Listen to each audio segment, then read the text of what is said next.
Okay, my name is Angela Rosenberg, and I am the president and co-founder of ANGARI Foundation, a nonprofit here in West Palm Beach, Florida.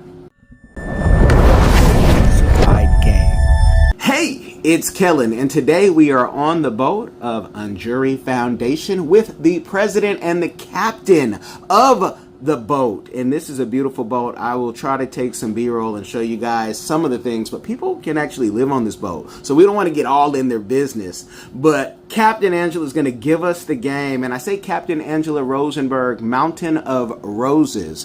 For those of you who want to Google her last name, you can check that out. Or I think Red Mountain or Red Hill, depending if it's in German or if it's in, Sweden. I don't want to offend anyone. But Captain, thank you for having us. Thanks for coming aboard. Well, tell us, this is all beautiful. This looks good. I want to go out like right now, and you say you go out for, weeks, and they can even go out months at a time. How did we get here? Because this wasn't all just dropped onto you, coming out of all the different educations and degrees that you got. How did we get here? It was something that started as a dream, kind of an idea with my sister, me, and my parents.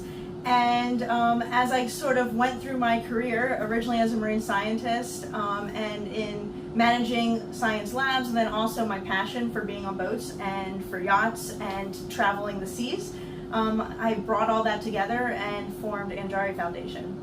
Okay. Now, from school, and tell the people so they don't think I'm just, how many degrees? You went to school and then you went again and then again and again. What were the steps that you had to have, your own ship in this beautiful, if you guys could see the background all the way, this is beautiful. So I was gaining experience and degrees sort of simultaneously. So when I graduated high school, I really liked science and I was thinking pre-med. And so I was looking at biology degrees and different schools that were strong in pre-med, and I always had been on the water with my family. I loved snorkeling from when I was 2 years old with my parents. We would travel a lot on boats, and so that was something that was always close and dear to my heart. And when I was applying for schools, my cousin was at University of Miami's law school, and he said to me, they have a great marine biology program. Have you ever thought about that as a career? And actually, I hadn't. Nowadays I think people talk a lot more about marine biology as a career, but back then, I'm older than I look, it was 2002, and I'm thinking, what? I can do that for a job? Study marine biology? So I decided, change course, forget pre-med, I'm going marine biology, and so I did an undergrad degree at University of Miami for marine biology. And I love the science, I love the research aspects of it, and so I decided to continue on to grad school. Awesome. Now, when you talk about you are older than you look, because I think you and I are around the same age. I think I'm a little older, but I was thinking of references, and I was like, if I mention silver spoons, will she even know what I'm talking about? Because sometimes, my kids are like, what? What did you say, Alf? Who is that? And then I have to show them. But so with the education, would you say if somebody wants to be a marine biologist, you want to be a scientist in this field, that you need to go to school and that you need to do more than a bachelor's? I would say generally yes. So I did a master's degree. You don't have to go to college for marine biology. You can go for any biology, science, chemistry, physics, any science or mathematical technology. I even know people in engineering who then went on to grad school in a marine science field. So I think you can have, as long as you have a strong foundation in sort of the STEM realm of undergrad, then you're competitive for going in to do a master's or a PhD. And in my case, I did a master's, which was plenty for what I wanted to do and worked out really well. I also have friends who did PhDs and are running labs and faculty at universities. And I also have friends who graduated with a bachelor's degree and went on to work as techs in different companies. Can you talk about, for that person listening, maybe they're in school right now and they're like, well, okay, I'll do the master's, but I really don't want to do any more research. I don't want to do the PhD. Will the PhD make any more money? Will the master's from someone who's doing their bachelor's make people more money? Because sometimes we get out of school and we learn, oh, there's no more money unless we go to do something totally different. So for a PhD, I would say, if you want to be in academia, working at a university, either as a lecturer or a research university where you are running your own lab and teaching students, you will make more money and you need a PhD. Certain government jobs, you get different level pay grades based on coming in with a PhD, and those are really the primary ones, because a lot of the other jobs out there, if you want to go work at oil companies, if you want to go work for environmental consulting firms, work under faculty, a master's degree is plenty, and sometimes even a bachelor's degree with the right experience is great. How is that scholarship money for those of the listeners and followers who are Dave Ramsey fans like myself, and he tells people, yeah, got too much education? Can they go debt free? Is there enough scholarships out there if you're a good student? So I was fortunate to actually go on a partial scholarship to University of Miami for academics. And there's definitely a lot of different scholarships out there for undergrad and financial aid. The best part about going to grad school is if you go to grad school for research, you're actually paid. You're given a stipend. So you don't have to pay for tuition. Your advisor is paying your tuition, and you're getting a small stipend. I'm not going to say it's anything fantastic, but it's enough to live off of. A lot of grad schools now even give you health insurance while you're a student. So it takes a little bit of that stress off of like wanting to continue in the research field, because even though you're not yet really working fully, you are you're getting something, you're not paying something. And it's better than being at like McDonald's or somewhere, getting burned up. You're in the field, you're getting experience, and it looks great on the resume. Now, if someone wants to get into this field and they want to do all the education, would you say, because everything now online is, everyone's making millions of dollars. Everybody is six figures and 6 foot and every other six you can think of. Like, making a living at this and being able to afford some of the things we see in Florida, is that something, should you do it for the money? Is there enough money to say, I'm excited to do this for the money? I would say that being a marine biologist has to be a passion, and it is not. No one goes into it to make make millions of dollars. It's not impossible. I even have science friends who also are really good with science communications and are influencers to some level as they're doing their research. I have colleagues who've been on Shark Week and Shark Fest, National Geographic, and they're getting either paid or they're getting supplies and other stipends for that sort of work. But marine biology is just not a career that you go into to be wealthy. Okay. But, with the influencer, and please believe you guys, before I get off this boat, I'm going to talk to her about, what type of character we can create, because this is set up for reality TV as we see it. We see the Iceman fishing and, all that. So don't do it for the money. What made you fall in love with it, where you're like, I'm able to discover things? Like, what's your forte of what you're looking for when you go out? I always had a thirst for knowledge. It's just, innate personality trait of mine. And so I was always excited to learn new things. I was excited to see how things are connected. And with marine science in particular, it's super interdisciplinary. So you like physics, you like chemistry, you know something about biology, obviously marine life, and you put that all together, and that's very exciting for me. And with ANGARI Foundation, I am supporting all different kinds of research. So it's not just one thing that we're doing when we go out. Sometimes we're studying sargassum seaweed. Sometimes we're looking at coral reefs and coral bleaching. Sometimes we're taking samples of water across the Gulf Stream and looking at influences of runoff and other things along those lines. So there's so many different projects that we do on a weekly, monthly, yearly basis that it just keeps it interesting. Okay, and there's, we don't know all about what's underneath us, and so there's always something to discover. How do those ideas, are you the one who has to come up with the ideas and the problem and then say, let me get a team to find a solution, or do problems come to you and they say, we want you to, look into this?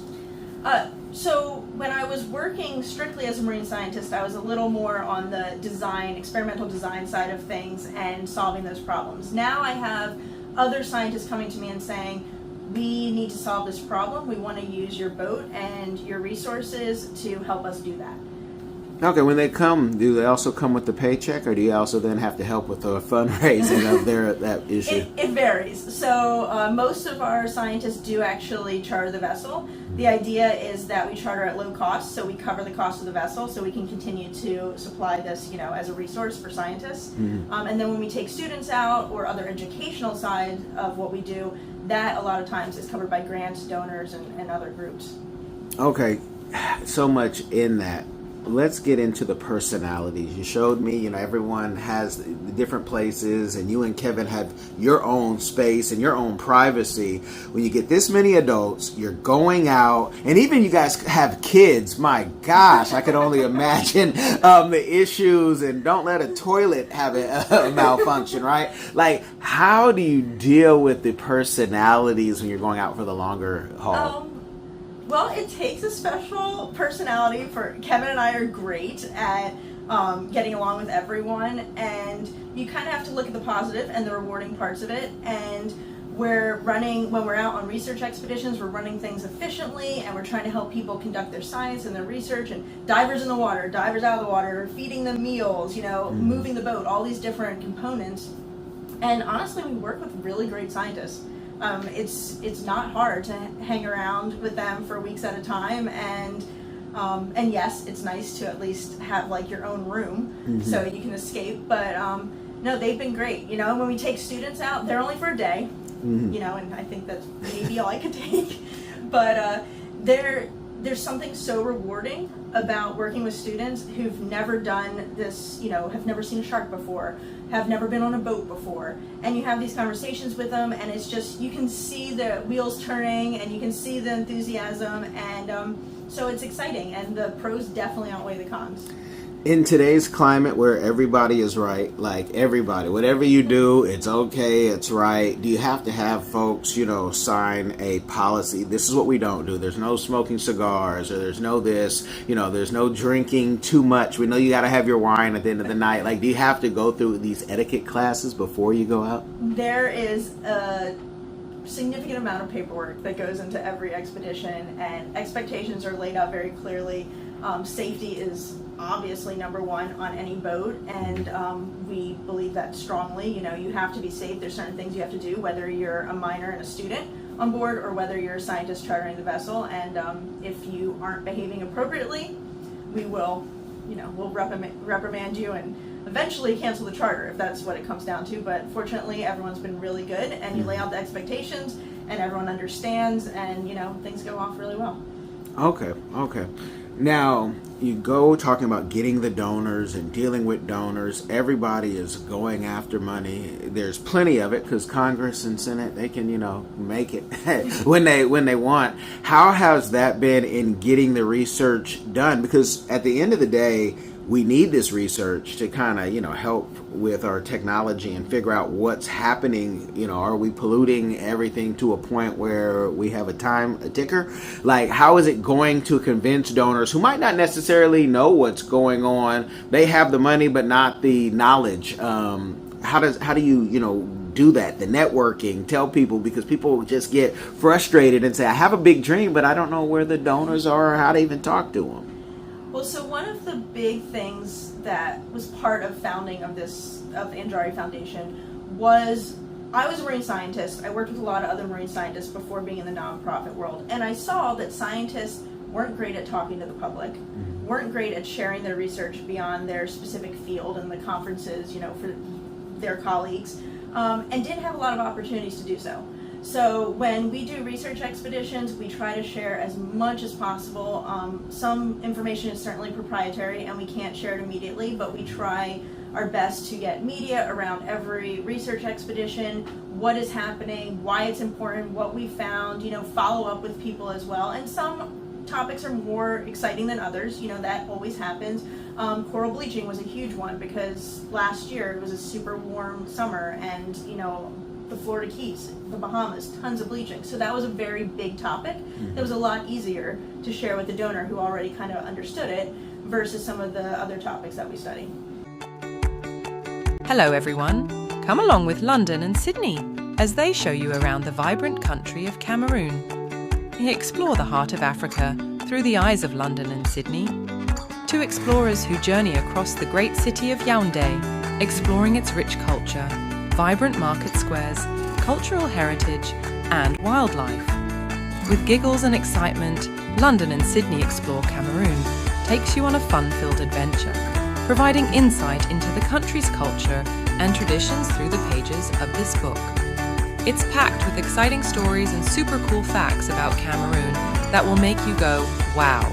Get your copy now, available on Amazon and in libraries near you. There's only one easy way to experience the exploration of Cameroon, and it's through London and Sydney. Don't wait, get yours. When you talk about the problems underneath the water, how bad are, you guys are going out trying to do research and you have someone on a jet ski and boats that, don't follow the rules, might not even went to the DMV to get a license. How bad are we underwater for what you see when you're around, the big cities like this? Are we just polluting the hell out of the sea? I will say it's really sad to go out and every day find trash in the ocean. And even trash that ends up on the street miles and miles and miles inland makes its way to the ocean. And it's, we can't clean up. There's so much trash. We find a balloon floating, we pick up, the balloons, we do what we can. But it is a little disheartening that you're always finding trash everywhere, inland and offshore. Boaters, some are great at it. I know a lot of boaters who use reusable water bottles, who are very careful to make sure their trash is disposed of properly and doesn't end up in the ocean. And I also see, the exact opposite. So I think if everyone could just do a little bit more and just be a little more careful about how they dispose of their trash and single-use plastics and things like that, it will make a really big difference. Now, you're nice about it. We met at Leadership of Palm Beach County, and the focus group, the most effective group ever is how I'm putting it.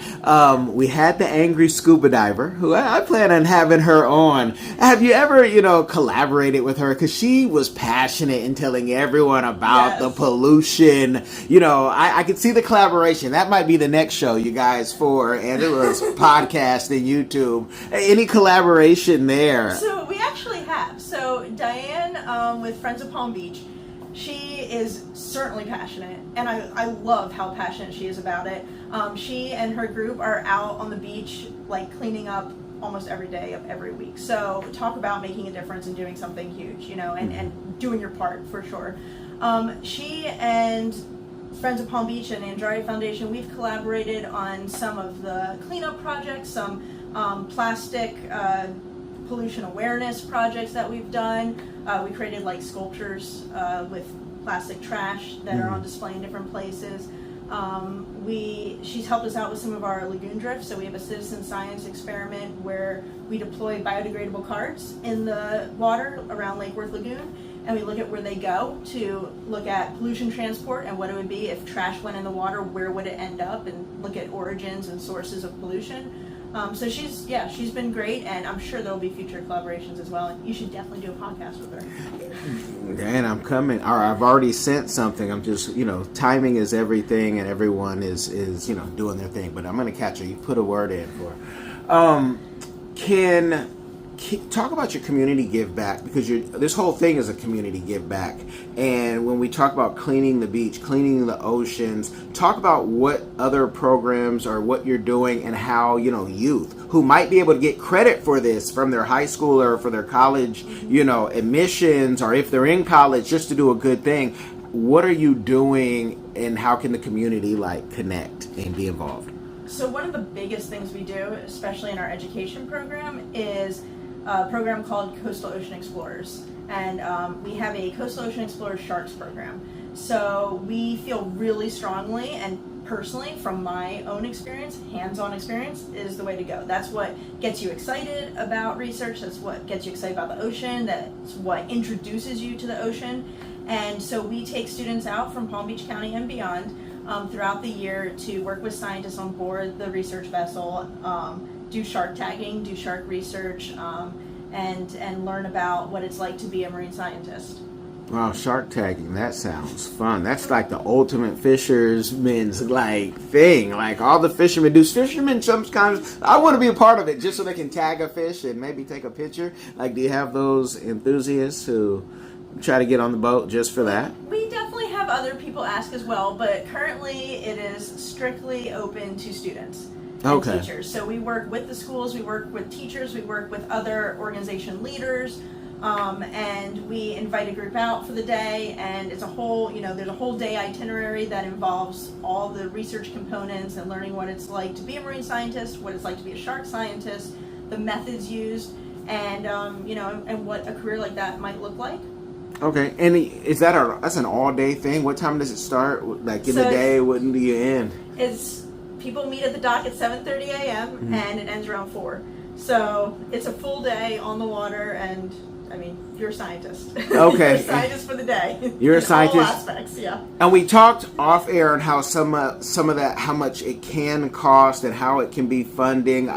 It's not just for the private schools. You do it for everyone, but let them know, the process and the price and how some of that kind of works out if you don't have, a big piggy bank. Right. So it is an expensive, research is expensive, boats are expensive, and it costs us $5,000 for an expedition. That includes the expedition and also a classroom visit. And that's something that we feel very strongly that's a unique experience that should be open to everyone. So while some schools do pay $5,000 and they get an expedition, there's a lot of schools that also apply that either have partial funding or no funding, and we get grant funding, sponsorships, and donors to help support that so we can take everyone out.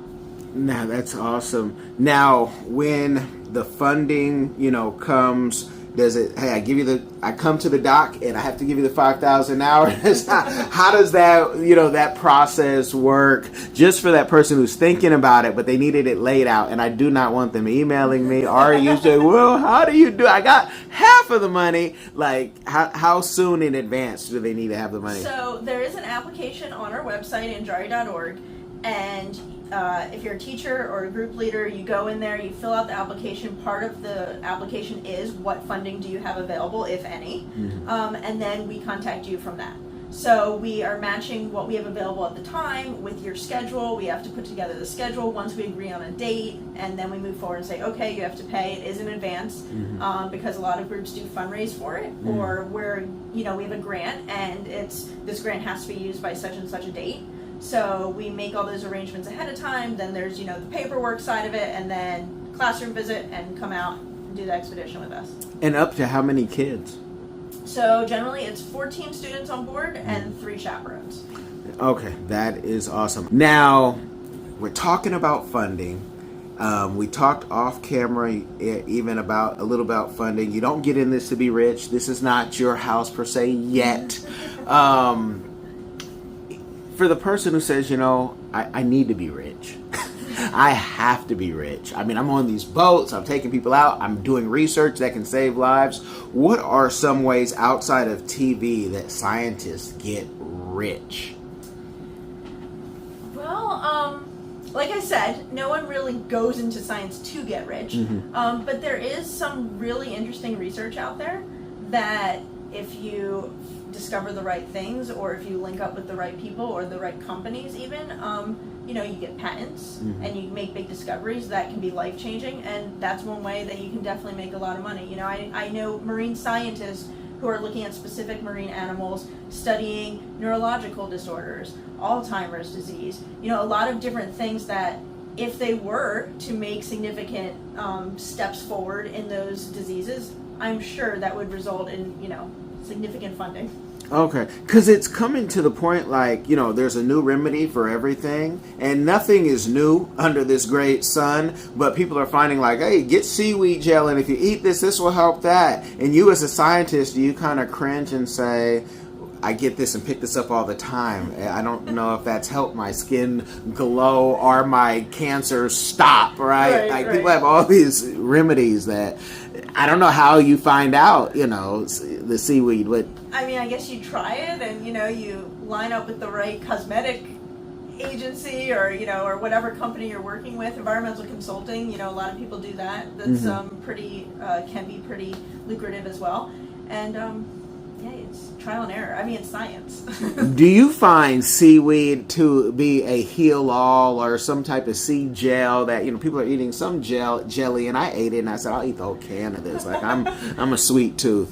So I'm I'm gonna have to try that. What was? Well, You're gonna have to give me some samples. Okay, To try. I'll show you. I'll show you. One was on Shark Tank. The guy is actually here in Palm Beach County. He was a Haitian guy. He showed how he lost like 100 pounds. I've met him at an event, but I had it and I'm like, I have no discipline. I will eat this whole jar, this whole $30 plus jar because, yeah. But you don't find seaweed to be a cure-all. Do you see it curing anything or any healthy benefits? It very well might have healthy benefits. I personally have not used it for healthy benefits. Because if you would think you're here, you're seeing it, and if it was that great, you'd be collecting it, saying, "Oh, maybe I should be."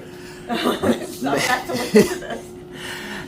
How far and impactful is what happens in the Bahamas, what happens in Cuba impacts us, or vice versa? Because I've seen, like in Sierra Leone, I'm also a new citizen of Sierra Leone, and I see on Banana Island the trash from Freetown float onto the beach of Banana Island, and you're like, that's far. Like they're throwing trash over there and it goes here, but Banana Island has no cars on it. It's so beautiful and it's just a lovely thing. So like what we're doing here, how far does it impact? Does it impact the Bahamas? Does it go that far out? Does it go to, give us the game on that.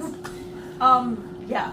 No, water is a great connector, and every coastline is connected some way, whether it's very, very far connected, or something like the Bahamas or Haiti or Cuba that's much, much closer to Florida. Mm-hmm. I know for a fact that we get trash from Haiti on our beaches here. There's major currents that flow throughout the entire ocean. One of the major currents we have comes from the Gulf of Mexico. It comes between Florida and Cuba. It comes up through between the Bahamas and Florida, and that's going to carry a ton of trash and a ton of garbage, disease. Even if you have an algal bloom, it can move the algal bloom around. A lot of times we get big blooms over in the Gulf of Mexico, and they start making their way around to the Keys and stuff. So it's definitely all connected. Just think about when you have people from Haiti or Cuba getting on a raft, and they land here because of the currents. Mm-hmm. So if they can do it, so can all the trash, and so can everything else that's going in the water. From the Gulf of Mexico, how far do you guys go out? Do you guys go like through the Gulf, and do you go down to Central and South America? Not that far. So we are regionally based. So West Palm Beach is our headquarters and our home port, but we do work in the Bahamas, we do work in the Keys, we go over to St. Petersburg and Tampa area, we'll go out into the Gulf of Mexico, into Florida Bay and south of the Everglades there, on the inside of the Florida Keys. So we do a lot of work regionally and travel. I think we're quickly approaching 18,000 miles on this boat in the last 7 years. So we're making our way around. This is for my conspiracy theorist. Okay. To get from here to, South Florida to Mexico, how many days does that take? To Mexico. So, we would run pretty, long days. Mm-hmm. So we're not the fastest boat out there, but we could make it to probably, the Yucatan of Mexico, the closest part of Mexico, in 4 days. 4 days. Okay. That's what some of the conspiracy theorists say. They don't have a speedboat, but just thinking about that. Now, you have your boat, you have your foundation, you're doing great things. What else can you do besides write a book, besides do a podcast? What do you see in the next 5 to 10 years? Well, I want to grow the foundation. Mm-hmm. We're small. We have 5 full-time people. So doubling or tripling that would be amazing and extend our reach for sure. Maybe one day we'll have a little bit larger of a boat where we can take even more scientists and even more students out at a time. That would also be fantastic.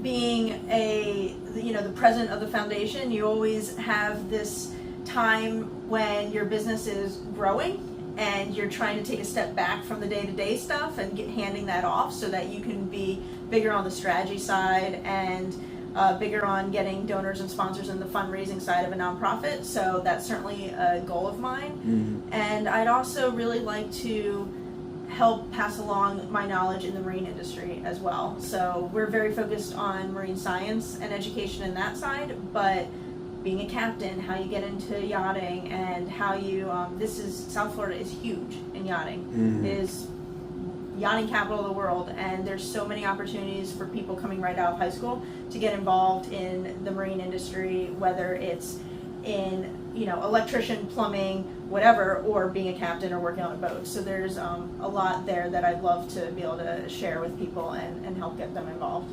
Is it a field where there's enough jobs? So if we have, 10,000 people graduating and saying, are there enough jobs for there to be a future? Because some folks, they'll get the degree, but then they'll say, oh, I actually want to be, Dancing on the Stars or something like that. Like, I tell people, do not do leisure studies. Do not do political science. I did political science. I did mass comm. Don't do that. You can learn all of that on your own. Do something that you cannot learn on your own and get tested and certified for. Like, is the future bright for, marine biology?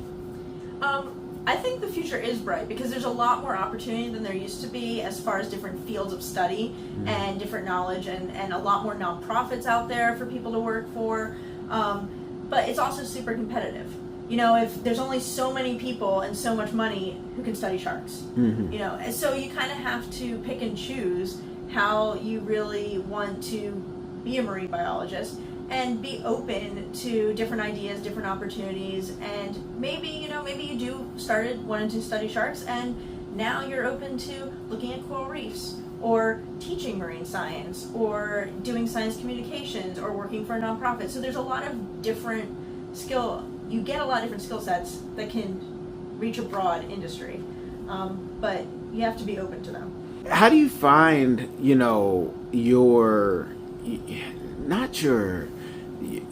keeping your passion for it? Because who knows, you might discover something that saves all of us. But how do you, just kind of find your peace, and when trying to find the monies and more monies and saying, hey, if I had more money, if I had more donors, if they were just coming to me in droves, we could have, 3 ships, 4 ships. Like, how do you just kind of get settled? Many entrepreneurs, business people get frustrated because they said, if I just had the bag, everything would be solved. If Bill Gates would just answer my email and give me what I need, Bezos. And so how do you find your peace in all of that?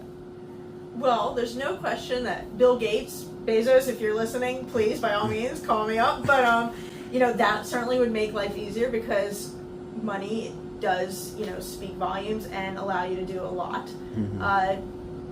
You gotta love what you're doing, and you gotta have these goals that aren't always, there's the lofty goals for sure, but some of them are your annual goals or even your monthly goals, and you have to celebrate those too, and you have to get excited about really what you're doing day in and day out. And yeah, there's some tedious days for sure, but there's also some really exciting days and some really rewarding days. Do you ever get pissed off? You're looking for something that can be it's always very serious, but then you see some $40 million yacht pass through, and you just see, spring breakers on it, or maybe they're on a $2 million yacht, right? Still a yacht. And you're like, if we had that money, do you know what we could do in impacting the community? I wouldn't say I get pissed off. As a matter of fact, a lot of times I'm like, why wasn't I invited? Okay. But I do think that people don't realize that, if you gave $100 and you gave $100 and you gave $100 and you gave $100, and the next thing you know, that's life-changing to an organization. And I think a lot of people get really hung up on, well, I'm not going to give them $10,000, or I can't afford to give them $1,000. And that's totally fair. I would not expect that from everyone, or, and me myself probably wouldn't do that either. But smaller amounts actually make a difference. And same with, social media is such a big thing now. Just sharing people, organizations that you believe in and that you're passionate about, sharing their posts, telling other people about it, it actually makes a huge difference. Okay. No, that's awesome.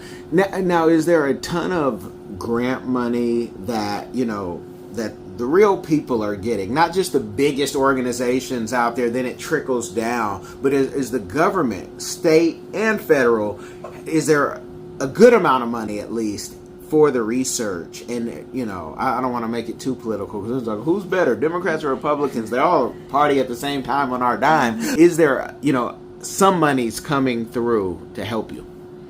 So a lot of the government, federal and state, they do offer a significant amount of funding, but it is usually based on their values at the time, environmental values, and that changes annually with their budget and everything they pass. So for smaller organizations like us, a lot of that is really more boots on the ground organizations and foundations, individual donors, local grant makers, those who support their community, or even within Florida, we get a lot of our funding more locally. Okay. Are you open for public speaking? Do you do that? Have you hit the circuit yet where you're a paid public speaker? Not for pay. Maybe that's like my own, nonprofit mission inside me. But I love sharing my knowledge. I love talking to other people and answering questions. And I know when I was a marine science student, I would have loved to know a lot of what I know now. So I definitely want to pass it on. Haven't done paid speaking yet, though. Okay, so we're gonna talk off air about that. But for anybody looking for paid things, first you start at Toastmasters, then you go to the NSA, and that's where your Tony Robbins and your Les Browns learn to make all that money. Let the people know where they can find you. Any last words? Because I do want to save you something for your own podcast, your own YouTube when you air it. Well, so you can contact me on angari.org. We have a contact form there, or you're welcome to directly email me, angela@angari.org, angari.org. And the advice that I give people the most, honestly, is take every opportunity you're given, because you never know what's going to turn out from it. That is awesome, and that is true. And if you guys follow that through life, you will not be disappointed. Thank you for following through the end. Make sure, of course, that you like. Make sure you subscribe. But most importantly, make sure you share this game with somebody. It will change their life. You guys, be blessed. Are you tired of the rat race in America? Are you ready to visit the motherland to relax and rejuvenate? Are you ready to explore all that Africa has to offer? Then check out the brand new Diversified Game Academy course, Prepare for My First Trip to Africa. Are you worried about being able to afford the trip? We got you. We will show you how to travel either on a budget or as a baller. Learn how to stress the value of the USD. Did you know that 100 United States dollars is worth over 1,000 South African rand, or 10,000 Kenyan shillings, or 54,250 West African CFA? Are you worried about taking your kids? Get the game from Kellen Cash, a bona fide world traveler, having traveled to almost 20 countries, several of those in Africa. Get the game on taking your kids on their first trips. Learn how to find the best tickets, get the visas, and plan your own adventures in Africa. Don't let Eddie Murphy have all the fun. Plan your own coming to Africa trip starring you, produced by you, and featuring you. If you are ready for a life-changing experience, sign up for our course today, Diversified Game Academy. Get prepared and purchase at diversifiedgame.com.